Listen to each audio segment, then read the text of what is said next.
certainly been an interesting session to me, and I suppose if you stand back and think about it, if we thought about the period in probably 2003-4 to 2008-9, anyone trying to promote an investment in agriculture in Australia would have struggled to get much attention, and yet you know, some of the realities of the situation is that in fact it hasn't been a bad investment all round for quite a while. So I'm sure those presentations would have raised a number of questions. We've got one down in the back. Yes, we do. Please just state your name as you ask the question. Sure, Simon Gray. Question for you, Frank, on that presentation. I'm not familiar with the NCREF methodology, but in markets and the stock market indicators, you have both a reinvestment index and an ex-dividend index, one of which basically monitors the underlying share prices and how they appreciate, not with reference to when a stock goes ex-dividend, because that would have the impact of showing a lower index when really it's just paying out a dividend. So one, is this a gross or a reinvestment index? And two, is there any value do you see in reporting both numbers of the underlying appreciation from base 100 on the land and showing the performance of the operating companies at a different or another level?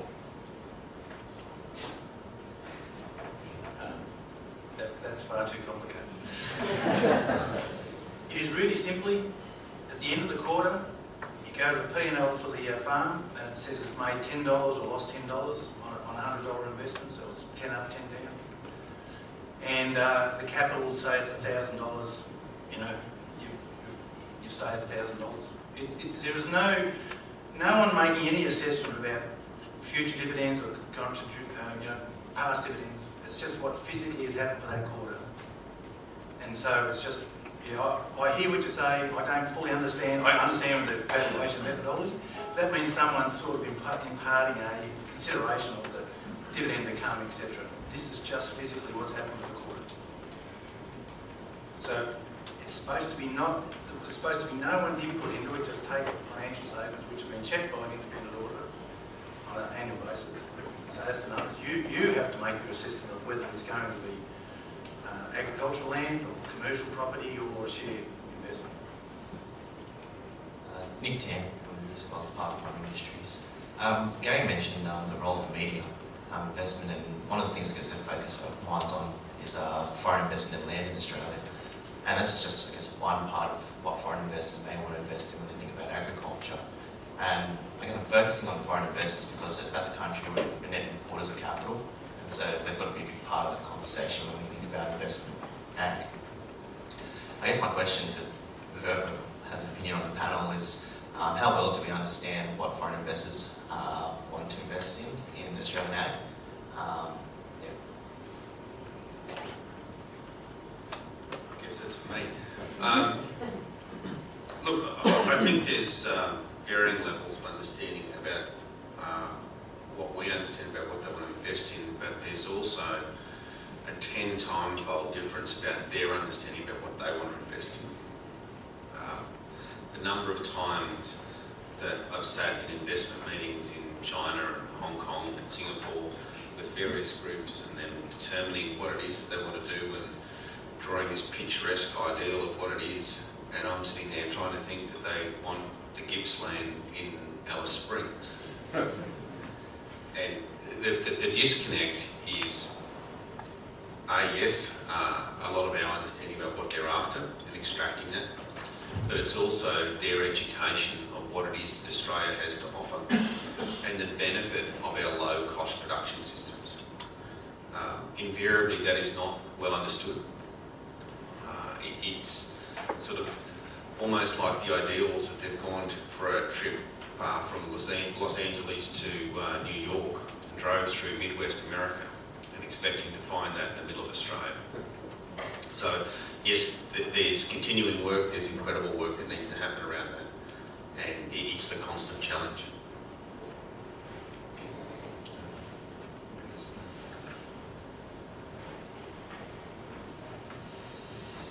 Snowball, this is for you again.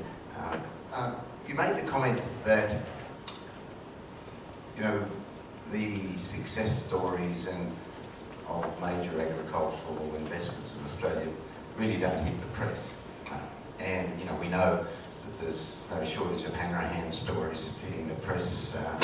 And, you know, what's your reflection? Why is that the agriculture, not necessarily expressed, but the things happening in agriculture in terms of food production just don't resonate with the editors of the national newspapers? I think there's a couple of factors in that. First of all, our culture is that we're incredibly humble. We don't tend to go out and actively seek promotion, and those that are our great success stories invariably are too busy actually out there making it happen and getting on with it, that it's not the culture where we go and pursue that. But that's really something that I think we've got to accept change, and part of the fact that when I talk with our staff about putting them up in front of public forums and happily talking about the success stories that we are doing in communities. Because one of their greatest challenges is the fear of public speaking. And a lot of our great successful farm or agriculturalists, in whatever form that they're like, have very, very little training in doing what we're doing here right now.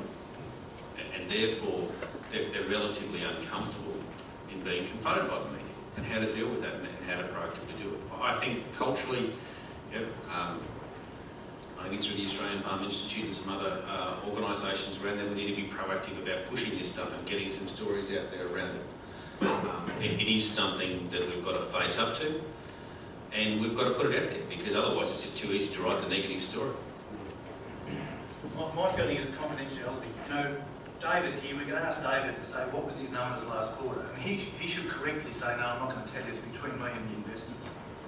And I think that's quite fine. But with this index, his numbers are in there with 6 others at the moment. We would have a clue what David's numbers are. But that is an indication on a quarterly basis what ag is. And I think confidentiality, in my case, when I was managing for funds, it wasn't anyone else's interest except the managers, the investors who were invested with us, to say, what have you returned?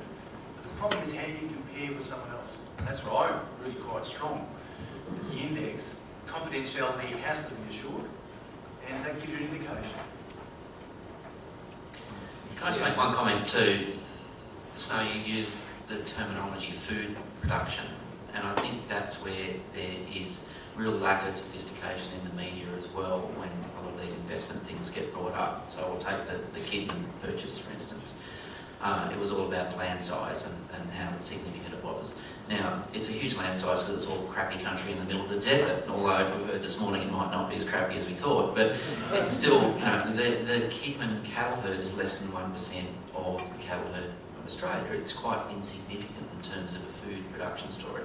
There are much, much, much more significant ownership issues in food processing and, you know, food production that don't get reported at all. So there is absolutely, I mean, I guess I'm just agreeing with you that it's a very unsophisticated debate that's happening in the media. Ross Kinglock, we heard from Roger Fletcher last night and even from Steve this morning about the important role that staff play in delivering benefits to businesses. When it comes to investment in agriculture, to what extent do the skills of the people management, investment in people, drive the success of those businesses, and how is it factored in to identify what is a sound investment? Well, to start off with, quite frankly, the determination, the skills of the people will honestly be a yes or no whether they get past the starting gate. The fact is, working with skilled people and investing in the skills of people is the critical success to everything that goes on. You know, it is honestly the difference between a successful investment and a failed investment. Staff are the heart and soul. It doesn't matter whether we're in a meat processing facility or whether we're in a farming situation or what it is. The skills of those people to understand that they're actually running a business and they're managing people down a process. That is something that as a company we invest an incredible amount of time in their professional development and what that means with them going out and then training the staff at their locations.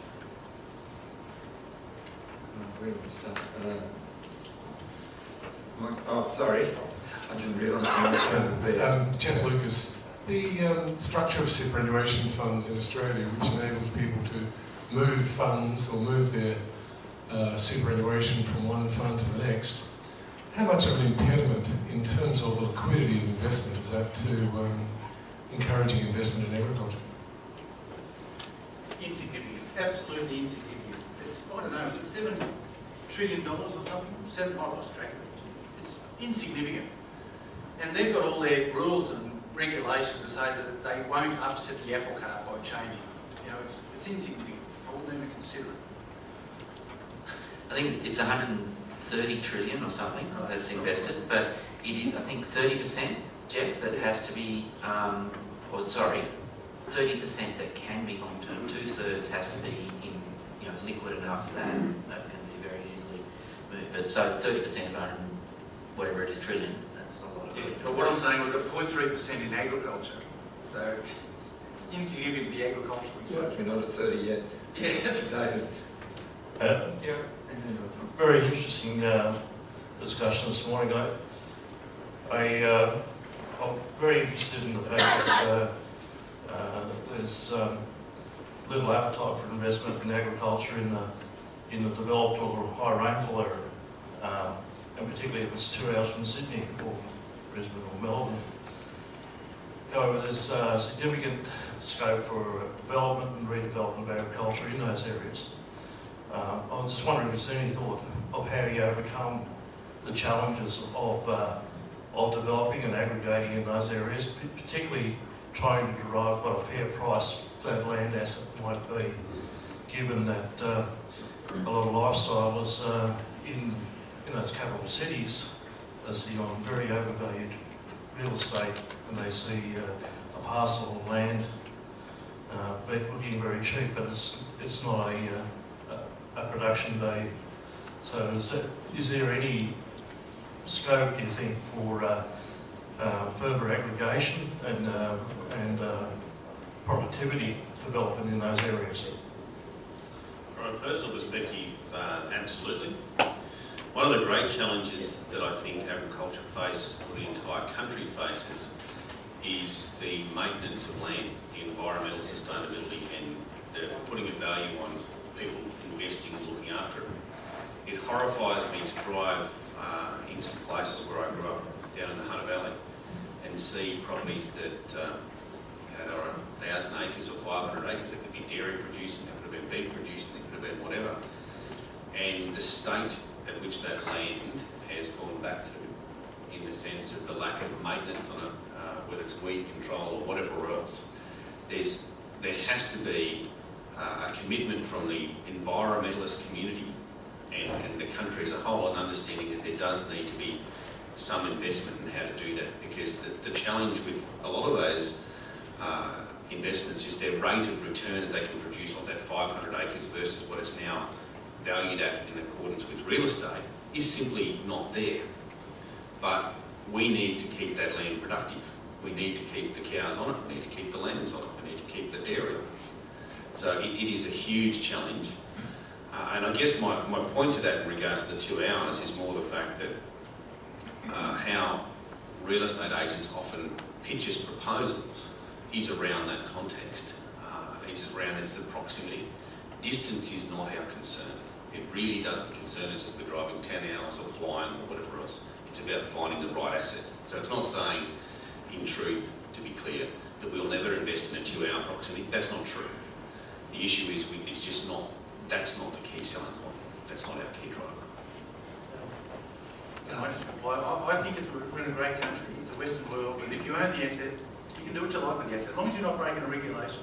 But if you're not performing at the full criteria and you're living life happily, clearly that's why we live in this country. So I hear and see people talking about that, but that's their free choice. They're sure there's a lot of untapped potential, but that's their choice. Yeah, just the interesting this morning is the difference between the fund managed, the public companies and then the private companies. We completely run a different business because we look at the longer term. We're investing in something that, and so when I look at my own business, we've got probably 8 or 10 different businesses. And we know two's not going to perform for 2 or 3 years, but we're investing in that business. And we know where we're going to come out in the long term. We're looking at the future, what the markets are going to do. So this is the difference of, and this would be very hard. Luckily we are private. We've got one part of the bank, and we can move them around if we like to. So it's a lot different, and I think we can be a lot nimble on our feet and put up 3 months projections. If you look at processing abattoirs, or even wheat, they vary so much. We know for sure that we're going to lose money in certain months of the year before we start. We can tell you that 6 months prior. But we know when we're going to get windfalls, but we need the windfalls to carry over the rough period. We know the investments. One of the issues we've got, especially in abattoirs, we could show a profit, a very good profit for 3 years if we don't do any investments into it and keep your maintenance up. 3 years time, you're a big trouble. So there is a lot of difference in it. I think, unfortunately, we're in private abattoirs or farms. I never see, when I was at school, I never could win a race when I was running on my own. I never broke any records. If you've got some opposition, you do run a bit better. And I think that's a good thing for measuring. But, I just don't know where the difference is. There is a lot of difference in the successful 20% farmers. Where do we line up on the 20%? But, with the fund managers, where do they do it better than us? Maybe they do it. Figures. I think there's a range of comments there. Well, there was a question there, Roger. I'd have to say I've been involved in public and corporate governance, and the second fund we were just full of corporate governance. So you've got a pilot operation, and you wouldn't have the hurdles that we have to jump in the professional investment world. They're quite large and onerous, and that's got me down to the end. I thought this is just too hard. So I congratulate you where you are, and then we've got the other side of the fence where there's just due diligence and assessments, and it takes you 2 years for people to say yes. Guys in private enterprise like you're doing, you wouldn't stand waiting 2 years for an answer on something you believe is quite obvious. You just go and do it. You've got to convince the bank, I guess, and all that sort of stuff. So it's a completely different sort of boat race you're racing compared to the institutional space. And just on that, there's another problem we've got even, so I don't know how the fund managers go, the red tape of building a new project or getting a new factory up is unbelievable. And, sometimes it's going to take you 3 or 4 years, you get halfway and you find a better project to do and you scrap it. It's a bit crazy. Okay, we are running a little bit out of time. All right, I'll give the last question over here, and then we'll have to go to morning tea because it'll get cold otherwise. Okay, Mick, I'll try and be quick. I think it was a comment that Gary said we could pick this up. It just seems to me, listening to the conversation this morning and having been in other conversations over a great period of time, that in the absence of leadership, others will fill the void, and the media and politicians have filled the void. And we've seen that with Kidman's. We saw 2 politicians standing behind one consortium, which I think was, I don't know the detail, but I think there was a fairly decent level of bank debt behind that consortium. We saw another contender that was, I think, putting up patient capital. But that aspect of that deal never got discussed. What got discussed was foreign ownership. So foreign ownership dictated the agenda. And so it's all being done piecemeal. And we've got people here that have worked very hard at it over long periods of time, that have learned a lot about the process, a lot about what people are looking for, and they're doing a great job doing their bits. It does seem to me that bringing together some sort of agricultural investment forum or something to continue to take some leadership in the debate around investment in agriculture in Australia is actually something that's worth pursuing. So I'd be interested in any comments on that from the people on the panel, because they seem to be eminently qualified to contribute to that meaningfully. But also, Mick, I just think Gary's suggestion of just leaving it on the table is probably, it's on the table, it needs to be done, something that can be done with it. Yes, I don't know whether anyone wants to comment on that, or I'll just plug the index again. Every quarter is going to come out. Every quarter is going to come out. It's going to be good and bad numbers, but it's going to come out with, this is results of 827 million. It'll grow 48 farms. So hopefully, it's got a very positive number there at the moment. Next quarter, I don't know what it'll be, but hopefully it'll be a positive reinforcement on a confidential basis of what investment ag broadly can look like. Whereas at the moment, we wait to ABS, it's 18 months, stuff like that.